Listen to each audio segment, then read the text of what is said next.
తాకట్లో ఉన్న బంగారాన్ని విడిపించి ఆ రోజున మార్కెట్ ధర కట్టి మిగిలిన డబ్బును మీకు అందిస్తుంది కొమ్మూరి గోల్డ్.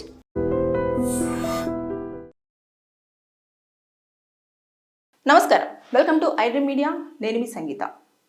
ఇండోర్కు చెందిన బీటెక్ స్టూడెంట్ అయిన పీయూష్ అనే వ్యక్తి తన గర్ల్ ఫ్రెండ్ని మన ఇద్దరం ఈరోజు ఇంటిమేట్ అవుదామని చెప్పేసి ఆవిడ్ని అడగడం జరిగింది. వెంటనే ఆవిడ నాకు ఈరోజు హెల్త్ అస్సలు బాగాలేదు, నేను సపోర్ట్ చేయలేను, దయచేసి నువ్వు నన్ను టచ్ చేయకూడదు అని చెప్పేసి చెప్పడంతో ఇమీడియట్గా అతను తన 2 చేతులు 2 కాళ్ళు కట్టేసి నోట్లో గుడ్డలు కుక్కి మరి ఆవిడ చెస్ట్ పైన కూర్చొని కత్తితో ఎక్కడ పడితే అక్కడ పొడిచి మరీ చంపేయడం జరిగింది. చంపిన తర్వాత ఇంకా వదిలేయలేదు, పక్కన కూర్చొని ఒక బీర్ తాగుతూ మరి ఆవిడని మళ్ళీ ఏదైతే అతను ఆ అమ్మాయి దగ్గర నుంచి ఆశించాడో ఆ పని కూడా శవంతో చేయడం జరిగింది. ఇది వినడానికి ఎంత దారుణమైన సంఘటన అనేది ఒక్కసారి మీరు ఊహించండి. అతని యొక్క మెంటల్ స్టేట్ అంటే అతను నాకు అనుకున్నది కావాలి అన్న ధోరణిలోనే ఆలోచించడం జరిగింది. కానీ ఆవిడ ఆల్రెడీ చెప్పింది ఏమని, నాకు బాగాలేదు హెల్త్, నేను సపోర్ట్ చేయలేదు అన్నప్పుడు ఆవిడ యొక్క ప్రైవసీ అది. తను ఒప్పుకుంటేనే ఏదైనా కూడా తన బాడీని టచ్ చేయాలన్నా కూడా ఖచ్చితంగా పర్మిషన్ ఉండాలి. అలాంటిది ఆవిడ ఒప్పుకోలేదు, రొమాన్స్కి ఒప్పుకోలేదు అన్న ఒక్క కారణంతో ఆవిడ ప్రాణాలని తీసేశాడు పీయూష్. అంతేకాకుండా పోలీసులు వచ్చేసి అతన్ని అరెస్ట్ చేసే ముందు మీడియా వాళ్ళు అడుగుతుంటే అతను చెప్పిన సమాధానం మాత్రం అక్కడున్న వారికి అసలు ఎంత కోపాన్ని తెప్పించింది అని అంటే, చాలా రూడ్గా, చాలా రెక్లెస్గా, చాలా నెగ్లిజెన్స్గా జరిగిందేదో జరిగింది చూద్దాంలేండి అని చెప్పేసి అన్నట్టుగా మాట్లాడుతున్నాడు తప్పించి భయం కానివ్వండి, అయ్యో నేను చేసింది తప్పు అని, లేకపోతే అయ్యో ఇలా జరిగిపోయిందా అని ఏమీ లేదు. ఒక వెటకారపు నవ్వుతూ మరి ఈ యొక్క స్టేట్మెంట్ అనేది ఇవ్వడం జరిగింది. ఎప్పుడైతే పోలీస్ జీబులో కూర్చున్న వెంటనే మీడియా వాళ్ళు కంటిన్యూస్గా క్వశ్చన్స్ అడుగుతూ ఉంటే అతను ఏమన్నా చెప్పే సందర్భం వస్తుంది, నేను అప్పుడు చెప్తాను, మీరు నన్ను ఇప్పుడు ఏం అడగొద్దు, జరిగింది అయిపోయింది, ఇంకా అంతే, మీరు ఇది చూసుకొని వెళ్ళిపోండి, అంతే తప్పించి మీరు నన్ను ఇంకా క్వశ్చన్స్ అడగొద్దు అని చెప్పేసి మీడియా వాళ్ళకే తిరిగి సమాధానం చెప్పే అంత స్థాయిలో ఉన్నాడు. అంటే అతని యొక్క స్టేటస్ ఎలా ఉంది మీరు చూడండి. అంటే అతని యొక్క మెంటల్ స్టేటస్ ఎలా ఉంది, ఎవరు ఏమీ చెయ్యలేరు అన్న విధానంలోనే ఆలోచించినట్టుగా కనిపిస్తుంది. ఇక్కడ ఇది మర్డర్ కేసు కింద తీసుకుంటారు. తర్వాత ఆ అమ్మాయిని బలవంతం చేయడానికి ప్రయత్నించాడు కాబట్టి అదొక కేసుగా అట్రాక్ట్ అవుతుంది. ఇకపోతే ఆవిడను చేతులు కాళ్ళు కట్టేసి ఆవిడ ప్రమేయం లేకుండా బలవంతంగా ఆవిడతోటి అలా చేయడం, ఇంకా డెడ్ బాడీ అయినప్పటికీ కూడా అంటే ఆమె ప్రాణాలు వదిలేసినా సరే ఆయన యొక్క ఏదైతే ఉందో ఆ ఇంటిమేటీ అనేది ఇంకా ఆ డెడ్ బాడీ పైన కూడా చేశాడు కాబట్టి అది కూడా సెక్షన్ అట్రాక్ట్ అవుతుంది. ఇవన్నీ కూడా క్యాలిక్యులేషన్ చేసి చూసినట్లయితే అతనికి లైఫ్ ఇంప్రిజన్మెంట్ అంటే జీవిత ఖైదు పడే అవకాశాలు అయితే ఉంటాయి.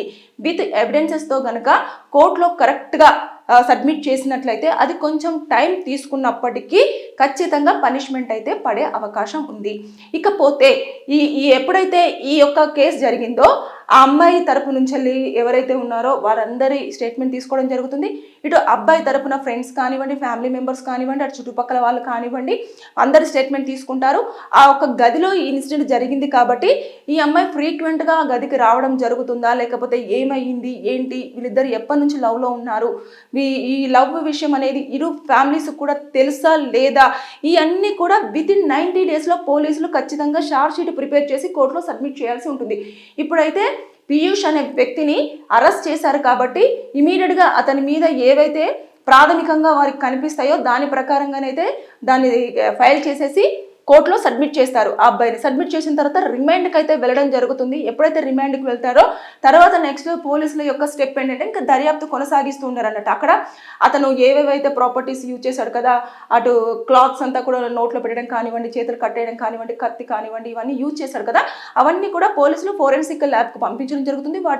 వాటి పైన ఉన్నవన్నీ కూడా ఫింగర్ ప్రింట్స్ అవన్నీ కూడా తీసుకుంటారు. ఏ టైంలో ఎంత జరిగింది, అసలు ఆమె చనిపోయేటప్పుడు ఎంతవరకు ఫైట్ చేయడం జరిగింది, అంటే ప్రాణాలు రక్షించుకోవడం కోసం ఆవిడ అతనితో ఎంతవరకు పెనుగులాడడం జరిగింది, ఎంతవరకు ఏమైంది, ఎప్పుడు చనిపోయింది, ఇదంతా ఎలా జరిగింది, చనిపోయిన తర్వాత ఇతను అమ్మాయి పైన ఎన్నిసార్లు అఘాయిత్యానికి పాల్పడ్డాడు అనేది కూడా చేస్తారు. తర్వాత నెక్స్ట్ అతను ఏమైనా డ్రగ్ తీసుకున్నాడా, అతను అందుకనే కంట్రోల్లో లేకుండా వెళ్ళిపోయాడా, బీర్ తాగుతూ కూర్చున్నాడు కదా, దాంతోపాటు అతని బాడీలో ఇంకేమైనా డ్రగ్ ఏమైనా ఉందా అనేది కూడా వాళ్ళు చెక్ చేస్తారన్నట్టు. ఎప్పుడైతే రిమాండ్కు పంపించేటప్పుడే ఖచ్చితంగా పోలీసు వారు కోర్టులో ఎప్పుడైతే ఒక నిందితుని అని అనుమానిస్తారో ఆ వ్యక్తిని ఫస్ట్ కోర్టుకు తీసుకెళ్లేటప్పుడే మొత్తం పూర్తిగా మెడికల్ చెకప్స్ చేస్తారన్నట్టు. అంటే బాడీ పైన ఏమైనా ఇంజురీస్ ఉన్నాయా, లేకపోతే ఇంకేమన్నా ఉన్నాయా, లేకపోతే ఏం జరిగింది ఏంటి అనేది పూర్తి స్థాయిలో అతని యొక్క హెల్త్ చెకప్ చేసిన తర్వాత హెల్త్ రిపోర్ట్ అంతా తీసుకొని వెళ్ళి కోర్టులో జడ్జి గారి ముందు ప్రవేశపెడతారు.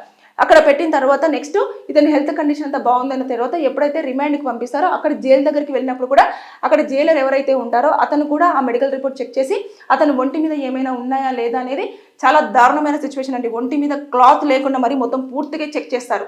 చేసిన తర్వాత లోపలికి పంపించడం అనేది జరుగుతుంది. ఒకటి కూడా దారం కూడా అంటే ఇలా మన మెడలో ఒక నల్ల దారం ఉన్నా సరే దాన్ని తీసేస్తారు. చేతికి ఏదైనా కాసి దారం కట్టుకున్నా కూడా ఖచ్చితంగా దాన్ని కట్ చేస్తారు. ఏమీ లేకుండానే లోపలికి పంపించడం జరుగుతుంది. జరిగిన తర్వాత అప్పుడు ఇంకా ఇది పోలీసులు కూడా ఇటు దర్యాప్తు చేయడం ఇదంతా చేస్తారు. కానీ ఇక్కడ ఈ విషయంలో మాత్రం చాలా దారుణమైన సంఘటన. అమ్మాయిలు మీరు జాగ్రత్త వహించండి. రీసెంట్గా సుప్రీంకోర్టు కూడా క్లియర్గా చెప్పింది, మీరు ఎట్టి పరిస్థితుల్లో పెళ్లికి ముందు శారీరక సంబంధానికి పర్మిషన్ ఇవ్వకూడదు, ఎవరిని నమ్మకూడదు, ఎవరికి మీ యొక్క శరీరాన్ని అప్పగించకూడదు అని చెప్పేసి చాలా క్లియర్గా మెన్షన్ చేసింది ఒక కేసు విషయమై. అందుకోసం అని చెప్పేసి నేను ఈ వీడియోలో మరీ చెప్పేదంటే అమ్మాయిలు మీరు అలర్ట్గా ఉండండి. మీకు ఇష్టం లేకపోతే ఇమీడియట్గా అక్కడ నుంచి బ్యాక్ వచ్చేసేయండి. లేదు అనుకుంటే మీకు తెలిసిన వారికి ఎవరికైనా ఫోన్ చేసి నన్ను వచ్చి పికప్ చేసుకోని చెప్పేసి చెప్పే ప్రయత్నం చేయండి.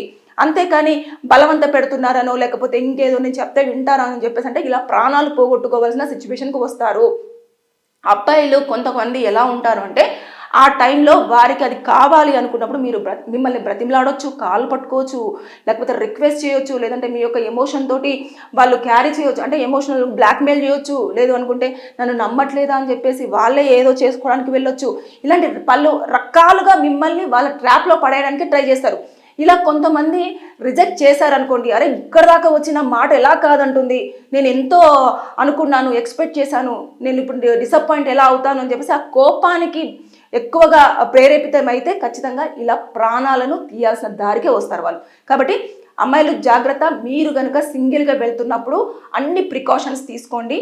తీసుకున్న తర్వాత మీ దగ్గర ఖచ్చితంగా ప్రతి ఒక్కరి హ్యాండ్ బ్యాగ్లో లేదంటే ప్రతి ఒక్కరి దగ్గర ఖచ్చితంగా పెప్పర్ స్ప్రే అనేది ఒకటి పెట్టుకొని తిరిగితే మీరు ఎప్పుడైనా ఇలాంటి ప్రమాదాలలో ఉన్నప్పుడు దాన్ని యూజ్ చేస్తే మొహం పైన స్ప్రే చేశారంటే మంటతోటి వాళ్ళు మిమ్మల్ని ఏమీ చేయకుండా మిమ్మల్ని మీరు సేవ్ చేసుకొని బయటకు వచ్చడానికి స్కోప్ ఉంటుంది. Be alert. ఇలా పీయూష్ లాగా చాలామంది ఉంటారు మన మధ్యలో, కానీ వారు సందర్భాన్ని బట్టేసి వారి యొక్క బిహేవియర్ మార్చుకునే విధానం మనం చూస్తూ ఉంటాం. కాబట్టి తస్మత్ జాగ్రత్తగా ఉండండి. ఇలాంటివన్నీ కూడా చోటు చేసుకున్నాయి. Be careful. Thank you.